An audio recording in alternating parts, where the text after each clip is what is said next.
Nos próximos capítulos de Eta Mundo Melhor, a tensão aumenta no caminho de Samir.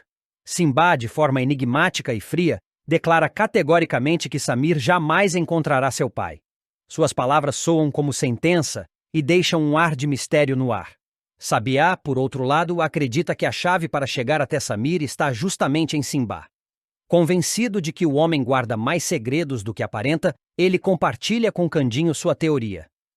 É ele. Simba é quem vai nos levar até Samir, queira ou não queira, afirma determinado. Candinho, intrigado, decide confiar em Sabiá e manter os olhos abertos. Enquanto isso, nos bastidores da fábrica, Celso continua com suas artimanhas. O rapaz procura Araújo e tenta mais uma vez convencê-lo a aplicar um novo golpe contra Candinho. Ele insiste que, se conseguirem acesso aos cofres e documentos, poderão tomar o controle da produção. Você tem o conhecimento técnico, eu tenho o plano. Juntos ninguém nos segura, diz Celso. Araújo, dividido entre a ambição e o medo das consequências, hesita. Mas a tentação do poder e do dinheiro fala mais alto. No clube, Olímpia pressiona Lauro para que ele saia com ela. A socialite está cada vez mais obcecada pelo rapaz e não esconde seu desejo de controlá-lo. Lauro, desconfortável, tenta ganhar tempo, mas acaba cedendo ao charme autoritário de Olímpia. Tobias, observando de longe, sente-se incomodado com a proximidade dos dois. Ele começa a desconfiar das intenções de Olímpia, embora ainda não saiba como agir. Enquanto os conflitos se intensificam, Sabiá encontra um momento para se aproximar de Dita. Com seu jeito desajeitado, mas cheio de boas intenções, ele a corteja com simpatia.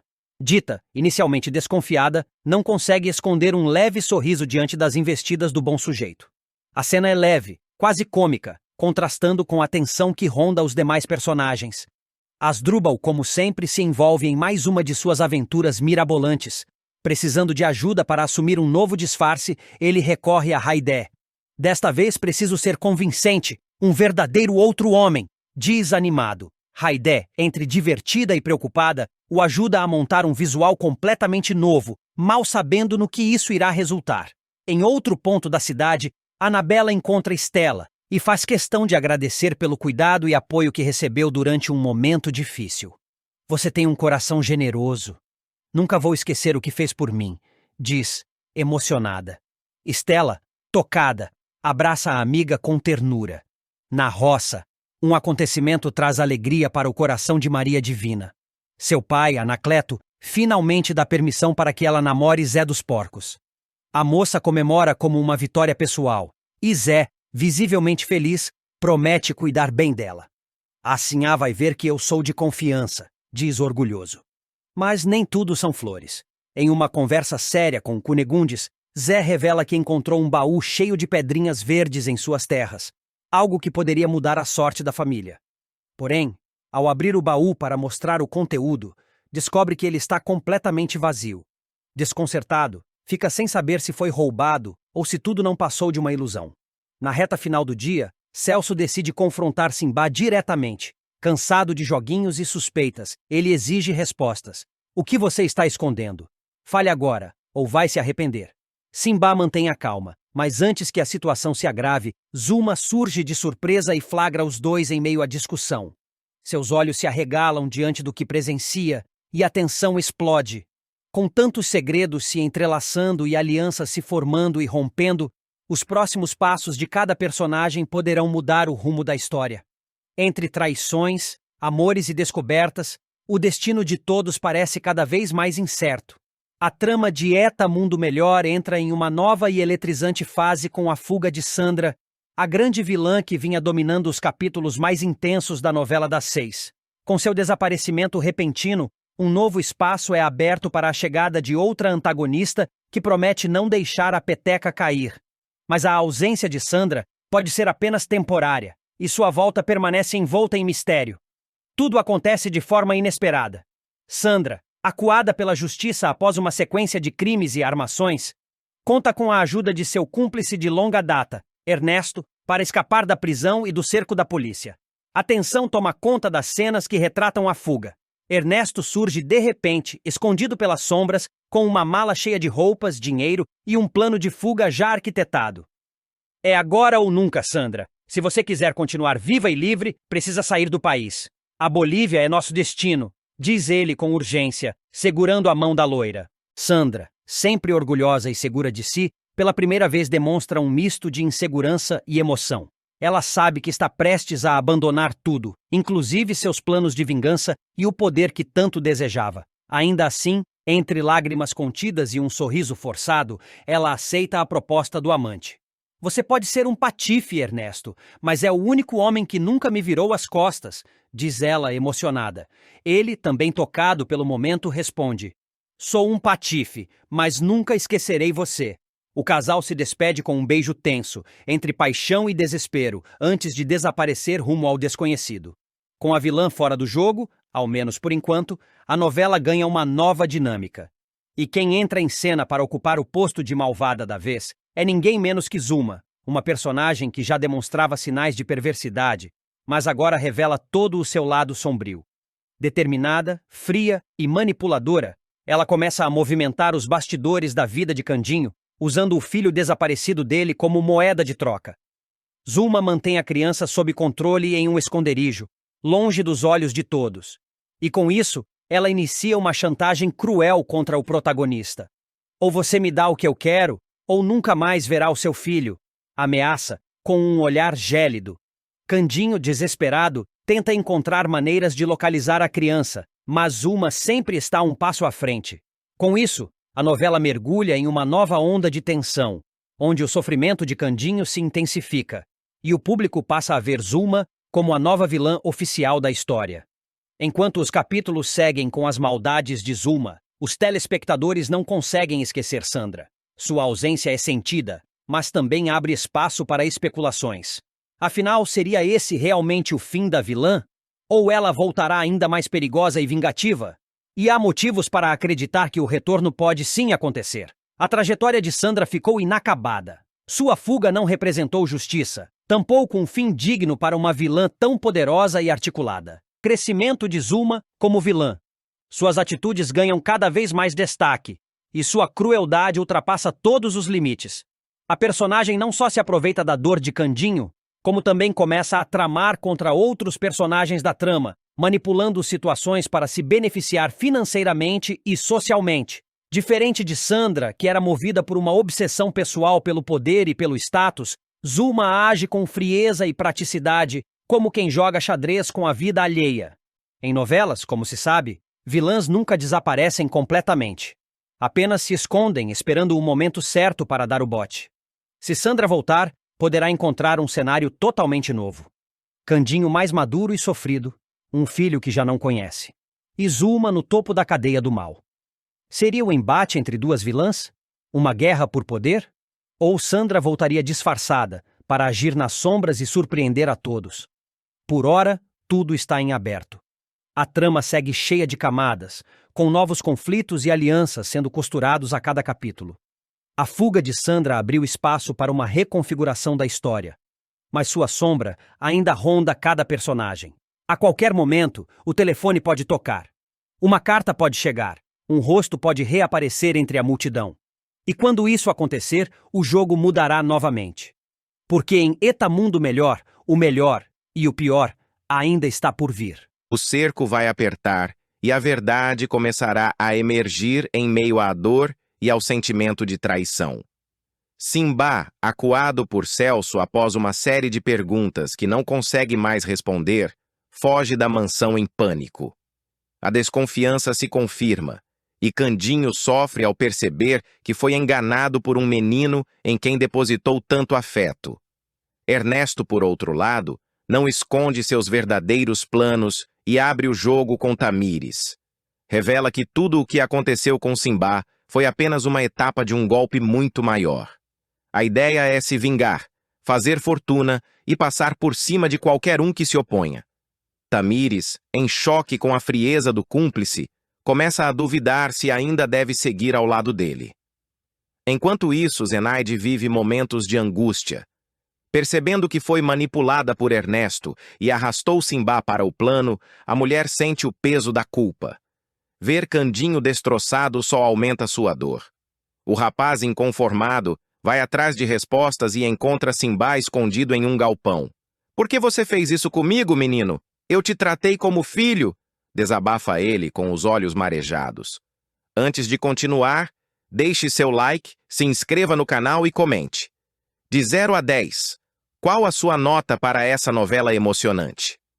Nesse turbilhão, Carmen vê uma oportunidade para se aproveitar da fragilidade de Candinho.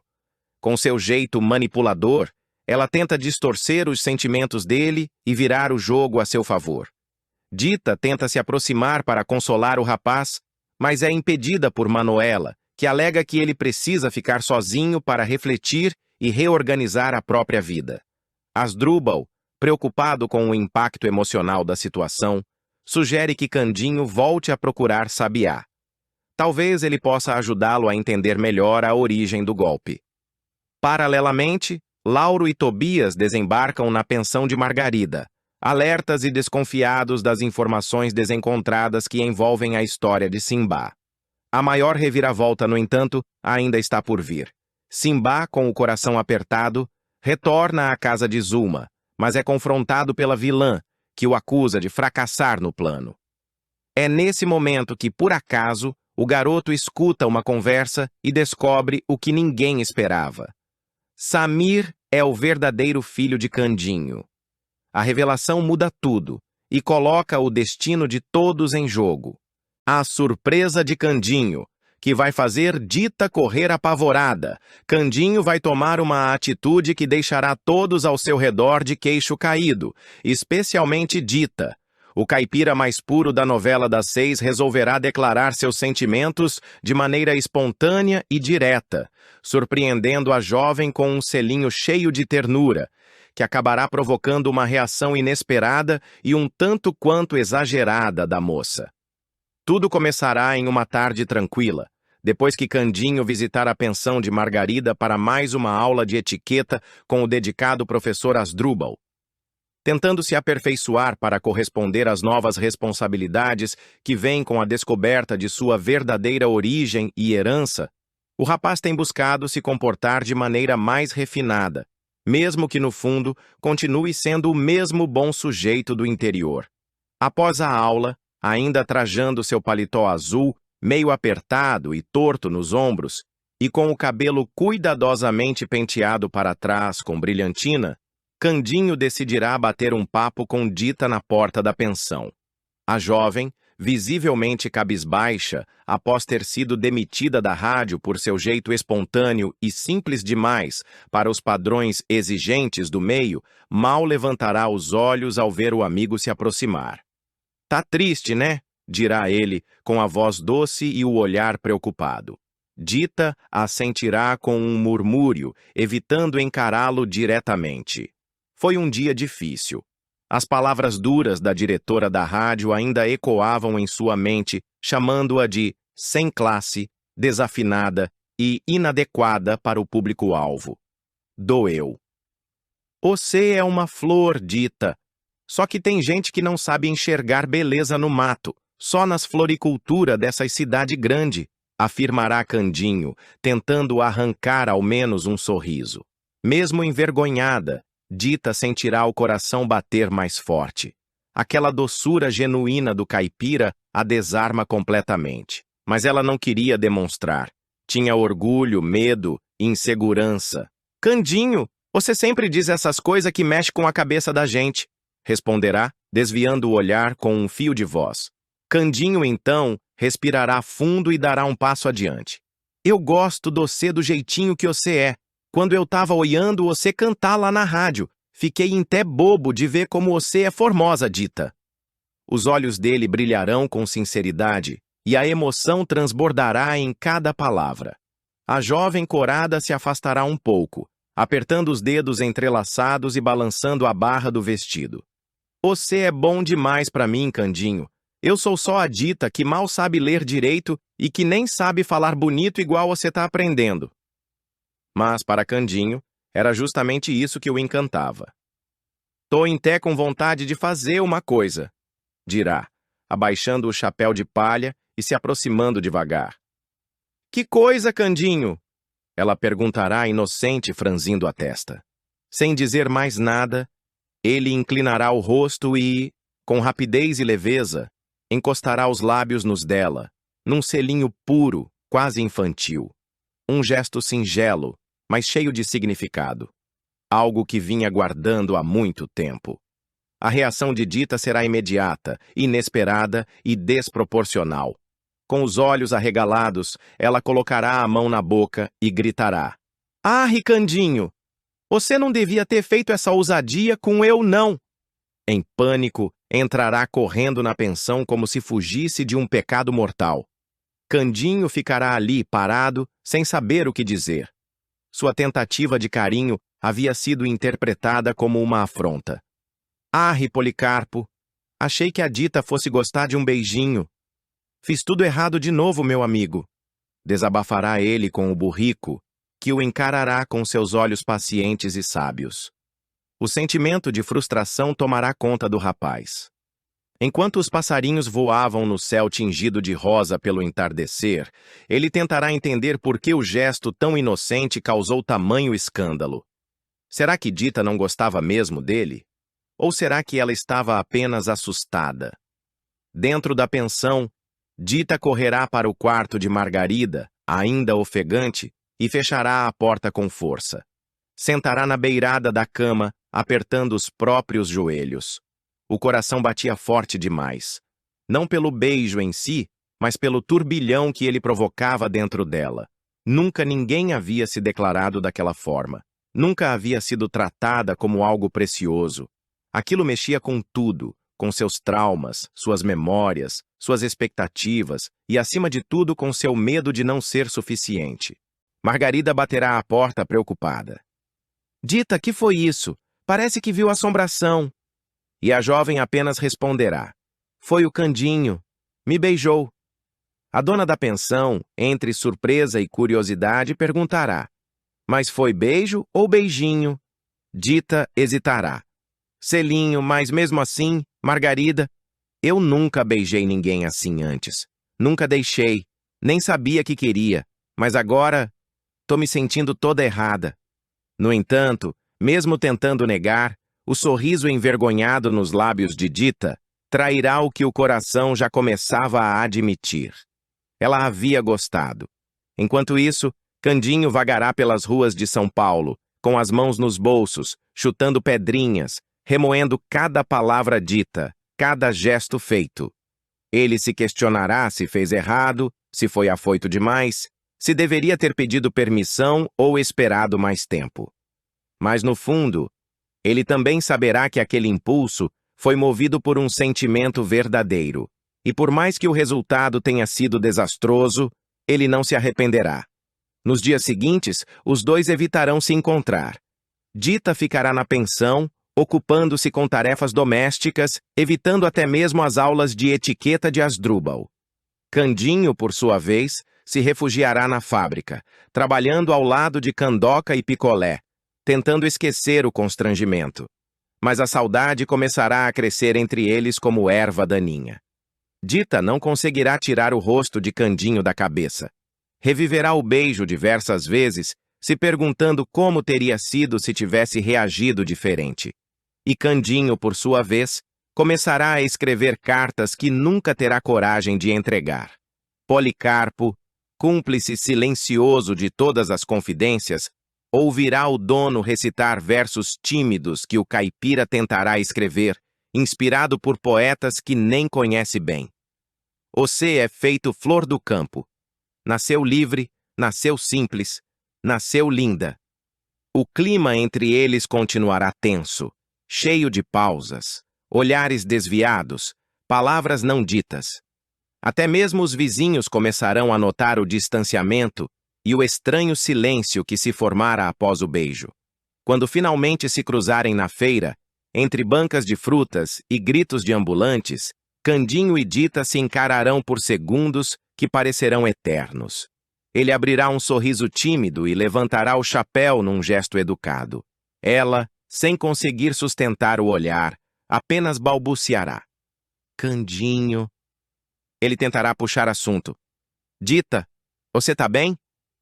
"Mais ou menos." "E você?" Ela perguntará com a voz embargada. Candinho, inseguro, dirá: "Tô tentando. Tô aprendendo que o amor às vezes é que nem burro bravo. Não adianta puxar, tem que deixar vir sozinho." A frase, embora simples, atingirá Dita em cheio. Ela sorrirá pela primeira vez desde o selinho e finalmente o encarará nos olhos. Mas antes que qualquer outra palavra seja dita, o dono da barraca chamará: "Oh, minha filha, a banana tá aqui, ó." Dita agradecerá, pegará a fruta e se despedirá sem olhar para trás. Candinho, com o coração mais leve, comentará com Policarpo: "Acho que ela não correu dessa vez, meu cumpadí, e isso já é um começo." Enaide, cada vez mais encurralada por Zulma e temendo ser desmascarada, decide ceder à pressão e leva Simbá até Candinho. A cena do reencontro entre pai e filho é comovente. Candinho, tomado pela emoção, corre ao encontro do garoto e o abraça com força, sentindo que finalmente seu pesadelo terminou. No entanto, nem todos estarão convencidos de que tudo está tão perfeito quanto parece. Mais tarde, Picolé observa o menino com atenção e logo compartilha sua suspeita com Asdrúbal. Esse garoto tem algo estranho. Não parece ser filho do Candinho, não.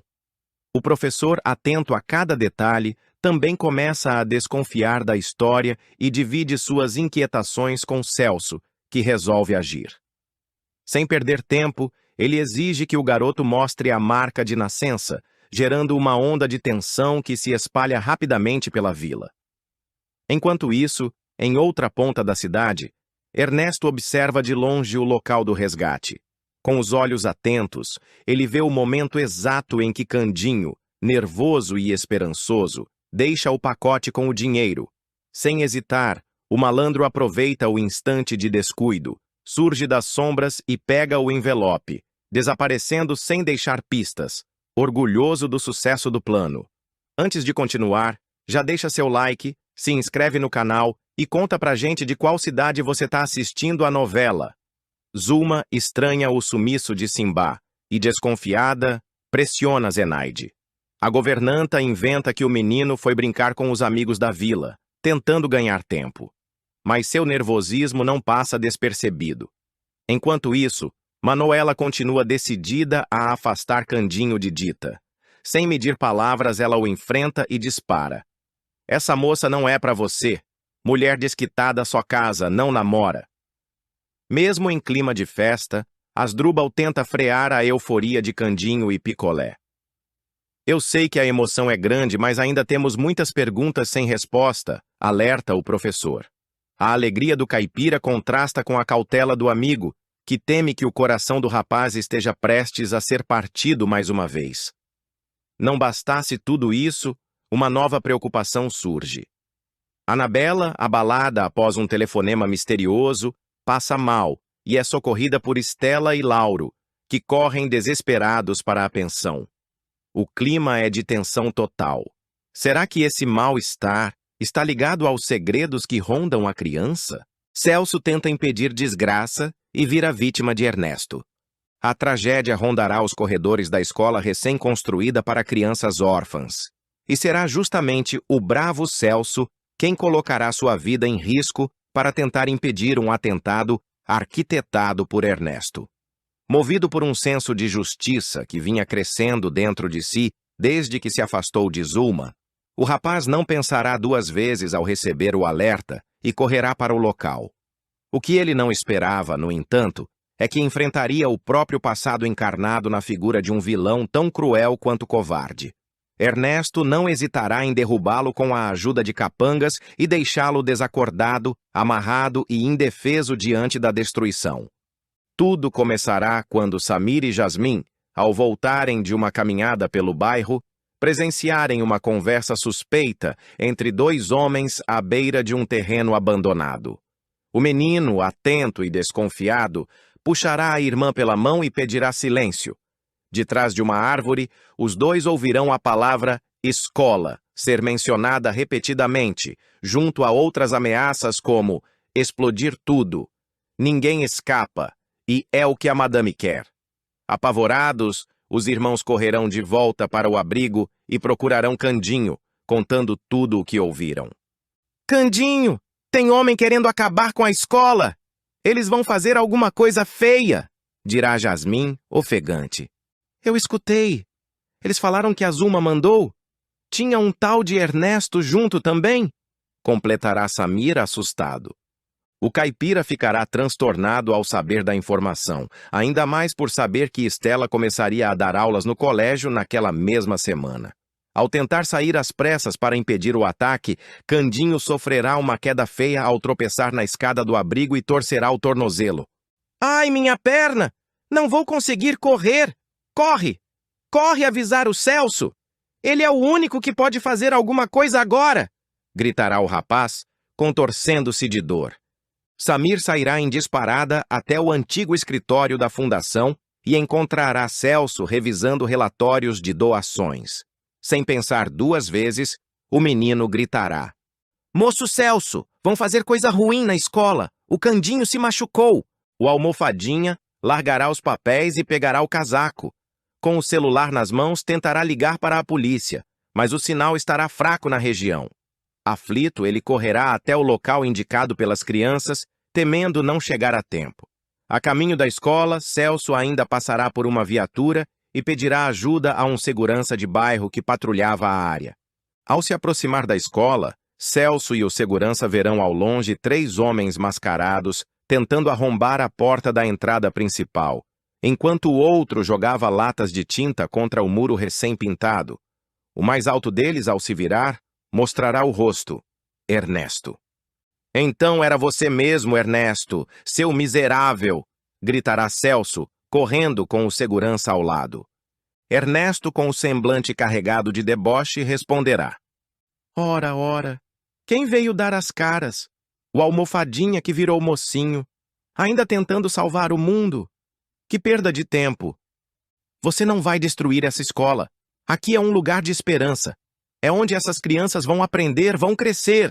Você não tem o direito, bradará Celso. O segurança tentará interceptar um dos capangas, mas será empurrado escada abaixo. Celso, corajoso, partirá para cima de Ernesto. Os dois trocarão socos e rolarão no chão em meio à poeira. Porém, a coragem do administrador não será suficiente diante da covardia dos adversários. Um segundo capanga, munido de um pedaço de madeira grosso, surgirá por trás e golpeará Celso violentamente na cabeça. Parece que o jogo virou, não é mesmo? Debochará Ernesto, olhando para Celso caído e desacordado. Sem piedade, o vilão mandará que amarrem o rapaz dentro da sala dos fundos da escola, prendendo-o a uma cadeira. Enquanto isso, ordenará que destruam as carteiras, apaguem os quadros com tinta preta e derrubem uma parede falsa construída para ampliar o refeitório. Isso aqui vai virar um monte de entulho. É o que a Zuma quer. Essas crianças vão continuar burras, caladas e submissas. Quanto menos aprenderem, melhor para nós, dirá Ernesto aos comparsas. Enquanto a destruição acontece, Celso recuperará a consciência aos poucos e começará a se debater, tentando soltar as amarras. Mas o esforço será inútil. Seus olhos se encherão de lágrimas ao ouvir os barulhos das marteladas, da madeira sendo quebrada, das carteiras estilhaçadas. Zuma receberá uma ligação anônima confirmando que a missão foi cumprida.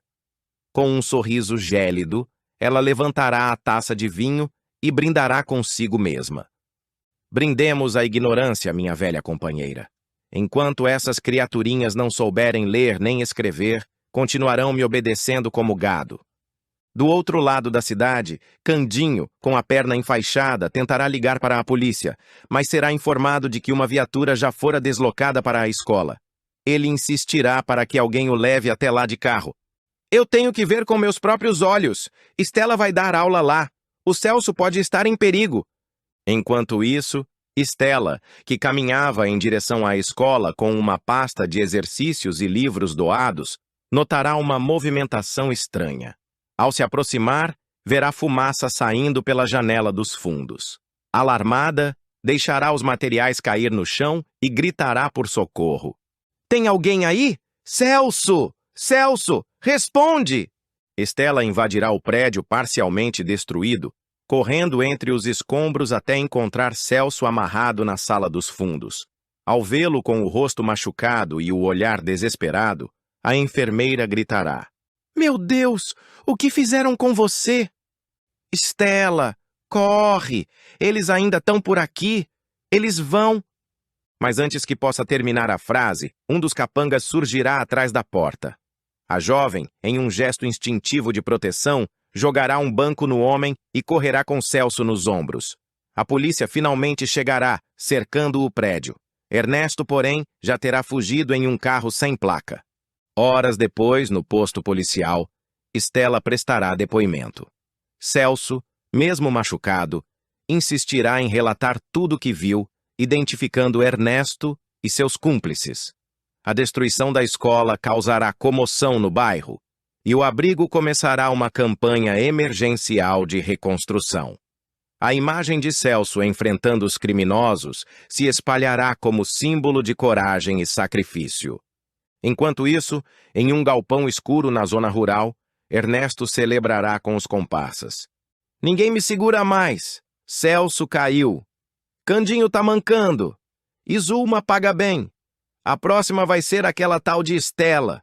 Se continuar se metendo, vai acabar igual a escola, em pedaços. Mas o que o vilão não esperava era que uma testemunha inesperada teria registrado sua fuga. Na manhã seguinte, o clima será de consternação. A fachada da escola estará carbonizada, o portão de ferro arrancado e livros infantis espalhados pelo chão de terra batida. Crianças órfãs do abrigo onde Candinho atua chegarão para o primeiro dia de aula, mas encontrarão um cenário de guerra. Samir, ao ver a destruição, se esconderá atrás de Jasmim e cairá no choro. Eles fizeram isso mesmo. Eles destruíram nossa escola, dirá com a voz embargada. Ao lado, Candinho chegará de muleta e com o tornozelo enfaixado, acompanhado de Picolé, Estela e Asdrúbal. O caipira ajoelhará ao lado das carteiras partidas, pegará um caderno chamuscado e apertará contra o peito. Eles podem ter derrubado essas paredes, mas não vão derrubar o que está aqui dentro da gente, afirmará, com lágrimas nos olhos. Celso, ainda com curativos na testa e nos braços, tentará se manter firme diante das crianças, mas não conseguirá conter a emoção ao ser abraçado por Samir, Jasmim e outros pequenos. Você tentou salvar tudo isso? Você é nosso herói, moço Celso. Candinho começará a notar um afastamento repentino de Dita, sem imaginar que Manuela está por trás disso. A tia, incomodada com a aproximação dos dois, ficará contrariada ao descobrir que o sobrinho enviou flores para a empregada. Disfarçando a raiva com um sorriso, ela mentirá para Dita, dizendo que o gesto de Candinho foi apenas uma gentileza sem segundas intenções. A moça, desapontada, passará a tratá-lo com frieza, deixando Candinho confuso e entristecido. Apesar disso, ele continuará acreditando que ainda pode conquistá-la com sinceridade. Em outra frente, a tensão aumentará com a inesperada decisão de Ernesto. Determinado a encontrar Samir, ele deixará Zenaide surpresa ao comunicar sua missão. Desconfiada das verdadeiras intenções do ex-comparsa, ela se unirá a Simbá para desmascará-lo. Juntos, montarão uma armadilha para testar se Ernesto realmente se importa com o menino ou se está atrás de algo mais. O plano ganhará novos contornos quando Simbá levantar a suspeita de que Zulma pode estar por trás do sumiço da criança, colocando todos em alerta. Antes de continuar, clique no botão de gostei, se inscreva no canal e comente qual é o seu personagem preferido da novela. E não para por aí. Em meio ao turbilhão de acontecimentos, Celso buscará Estela para revelar uma notícia chocante. Sandra escapou da prisão. A revelação deixará Estela atônita, temendo que a vilã retorne para se vingar. Logo depois, Zulma chamará Celso para uma conversa sigilosa, o que despertará a curiosidade de Samir. Inocente, o menino perguntará se Celso conhece seu pai, deixando o rapaz desconcertado e sem saber como reagir. Enquanto isso, no sítio, Cunegundes alimentará um novo delírio de riqueza. Obcecada com rumores sobre uma mina de esmeraldas enterrada na propriedade, Ela ordenará que Zé dos Porcos inicie uma escavação imediata. Convencida de que a fortuna está ao seu alcance, ela mal saberá que outro acontecimento abalará a família. Candinho receberá uma carta misteriosa afirmando que seu filho foi encontrado. A revelação cairá como uma bomba em seu colo, reacendendo a esperança em seu coração e o deixando sem saber se está diante de um milagre ou de mais uma armadilha. Manuela atrapalha o romance de Candinho com Dita.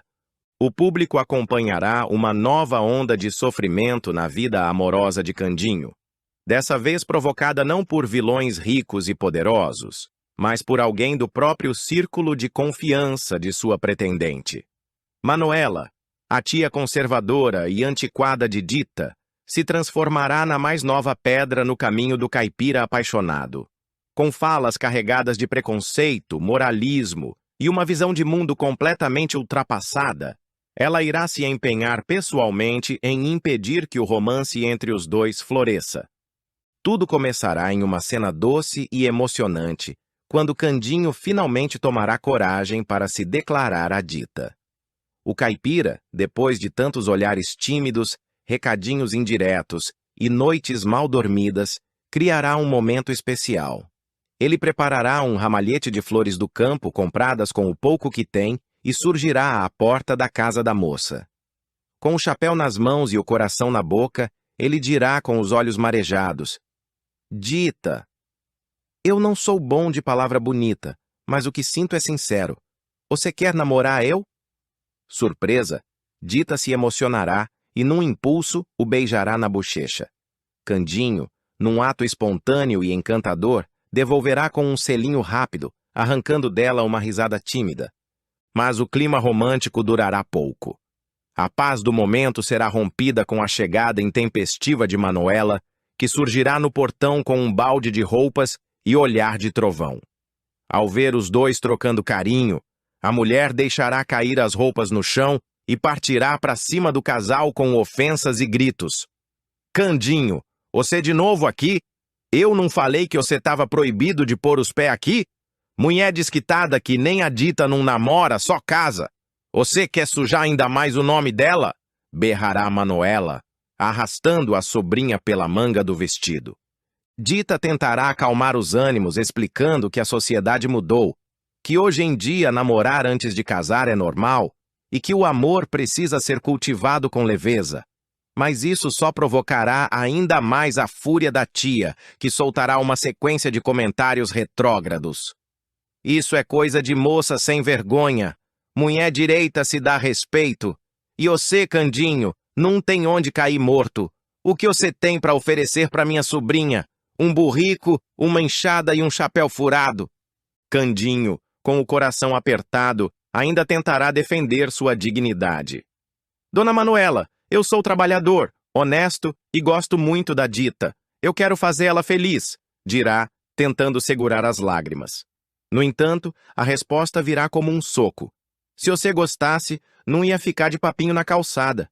Você devia era estar pedindo a mão dela para o casamento, e não roubando beijo como se fosse moleque. A cena chamará a atenção também pela postura submissa de Dita diante da tia.